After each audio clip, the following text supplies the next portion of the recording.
काल पुन्हा एकदा अचानक रात्री परवाच्या रात्री एकनाथांनी दिल्लीला गेलं तर त्यांनी मोदींची भेट घेतली आणि असं सांगितलं की सर्वसमान वाटप होऊ जागांचं यासाठी त्यांनी चांगलं घातलेलं. कुठल्या जागा? मुंबईमध्ये. मुंबईत त्यांचं आहे काय? मुंबईत बघा, राज्याचे जे उपमुख्यमंत्री आहेत बरं का, ते दिल्लीत जातात. त्यात नवीन काय आहे?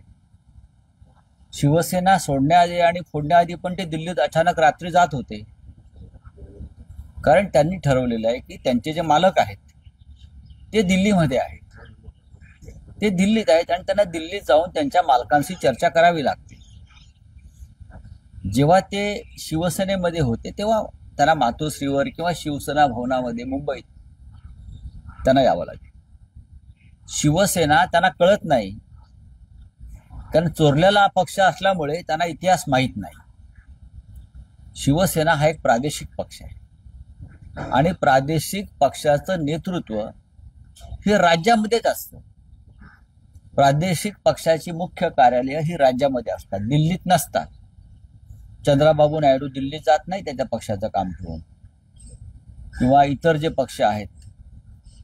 आता ह्यांचे मालक दिल्लीमध्ये असल्यामुळे त्यांना जावं लागते. आता ते दिल्लीत का जातात किंवा दिल्लीत का गेले? आता मी तुम्हाला सांगतो.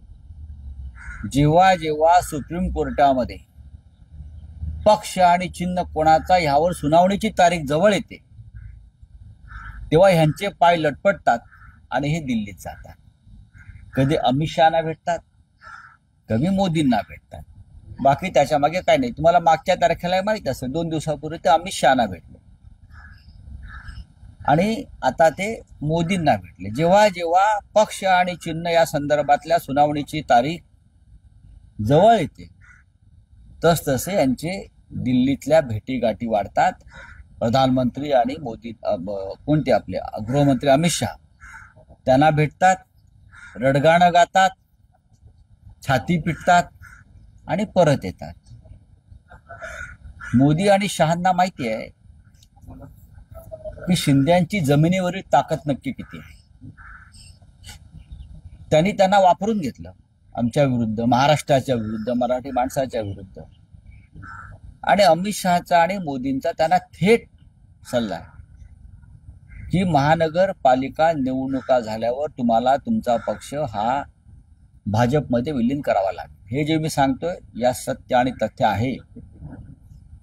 कारण कोणत्याही परिस्थितीत कोणत्याही कायद्याच्या आधारे ते सुप्रीम कोर्टामध्ये आपला बचाव करू शकत नाहीत, हे आता सगळ्यांना माहिती आहे. आणि तसा प्रकार प्रयत्न झाला तर या देशातील जनतेचा नव्हे तर जगाचा भारतीय न्यायव्यवस्थेवरील विश्वास उडेल, हे आता सगळ्यांना माहिती आहे. आणि आता भारताच्या संदर्भात, भारतातील लोकशाही, भारताची न्यायव्यवस्था, भारताचं संविधान या संदर्भात जगाच्या मनात शंका उत्पन्न झाली. आणि त्याच्यामध्ये सर्वोच्च न्यायालयातलं हे शिवसेनेचं राजकीय प्रकरण महत्त्वाचं आहे. तुम्ही कशा प्रकारे लोकांचे पक्ष फोडता, कशा प्रकारे मूळ पक्ष एखाद्याच्या ताब्यात देता आणि राजकारण करता, कशा प्रकारे पक्षांतर विरोधी कायद्याची चिंधड्या उडवता, या सगळ्याची नोंद जगाच्या व्यासपीठावर सुद्धा होत असते. आणि म्हणूनच काल किंवा परवा का तुम्ही म्हणताय ते एकनाथ शिंदे हे लटपटलेल्या अवस्थेमध्ये मोदींना भेटले. तुमचा संपला विषय? सांगा कोणाला? आमचा अजूनही न्यायव्यवस्थेवरती विश्वास आहे. भगवान के घर देर होती है अंधेर नाही होती, जे काय म्हणतात बरं का. ठीक आहे, तारखांवर तारखा पडलेल्या आहेत. पक्ष चोरला, एक निवडणूक चोरली, बरं, बहुमत चोरलं, हे सगळं जरी असलं तरी सुद्धा न्याय जो आहे हे सत्याच्या बाजूने लागेल. बाळासाहेब ठाकरेंची शिवसेना, हिंदुहृदय सम्राटांची शिवसेना ही नरेंद्र मोदी आणि अमित शहा यांच्या 100 पिढ्या जरी उतरल्या तरी त्यांना चोरता येणार नाही. लक्षात घ्या. बाळासाहेब ठाकरेंचं पुण्य हे सगळ्यात मोठं पुण्य या महाराष्ट्राला मिळालेलं पुण्य आहे. तुम्हाला ते पुण्य चोरता येणार नाही. तुम्हाला सत्य आणि न्याय समोर ठेवून न्याय करावा लागेल. त्याच्यामुळे एकनाथ शिंदेनी कितीही बेडूक उड्या मारल्या तरीही मला पूर्ण खात्री आहे की सुप्रीम कोर्टाला त्यांची प्रतिष्ठा राखण्यासाठी, संविधानाची प्रतिष्ठा राखण्यासाठी न्याय करावा लागेल, नाहीतर या देशातील 140 कोटी जनतेचा विश्वास न्याय व्यवस्थेवरचा पूर्णपणे उडून जाईल. आज तो उडालेलाच आहे. नरेंद्र मोदी यांच्याकडे त्यांनी छाती पिटली काल या विषयावरती. तारीख जवळ येते आहे, तारीख जवळ येते आहे, कुछ करो. असं वाटतं का आतमध्ये काय होतं ते आम्हाला कळत नाही का? आतमध्ये काय चर्चा होतात, चर्चा झाल्यावरती बाहेर काय चर्चा होतात, कोण कोणाशी काय बोलतं, या सगळ्या गोष्टी या नवीन युगामध्ये बाहेर येत असतात. सर, स्थानिक स्वराज्य संस्थांच्या निवडणुकांमध्ये भाजप आता शिंदेना बगल देताना दिसून येत आहे. कोकणात देखील आता असा सूर उमटतोय. बघा त्यांचं, बघा हा त्यांचा अंतर्गत प्रश्न आहे. एकनाथ शिंदेचा पक्ष हा भाजपचा अंगवस्त्र आहे. अंगवस्त्राचा अर्थ कळतो तुम्हाला? डिक्शनरी उघडा मराठीची, शब्दकोश मराठीचा उघडा, शब्द रत्नाकर उघडा, बरं का? शिंदेचा पक्ष हा भाजपचं अंगवस्त्र आहे. त्याच्यामुळे अंगवस्त्राला जेवढी किंमत द्यायची तेवढीच दिली जाते. सर, आज देवेंद्र फडणवीस हे फलटणमध्ये आहे. ज्या फलटणमध्ये इतका मोठा डॉक्टरच्या आत्महत्येचा प्रकार आला, त्याच फलटणमधल्या खासदारांवर आरोप झाले. माझे खासदार असतील ते मला वाटतं, हा म्हणजे भाजपचे खासदार. तर आज पुन्हा मुख्यमंत्री त्याच ठिकाणी आणि त्यांच्याबरोबर कदाचित स्टेज देखील शेअर होते. काय वाटतं अशा वेळी निर्लज्जपणा.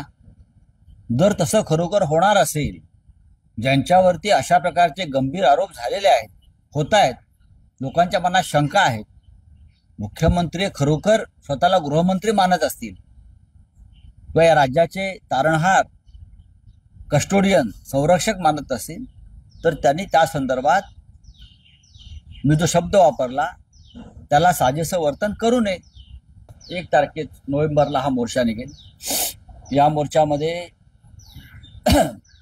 शिवसेना माननीय उद्धव बाळासाहेब ठाकरे यांच्या नेतृत्वाखाली,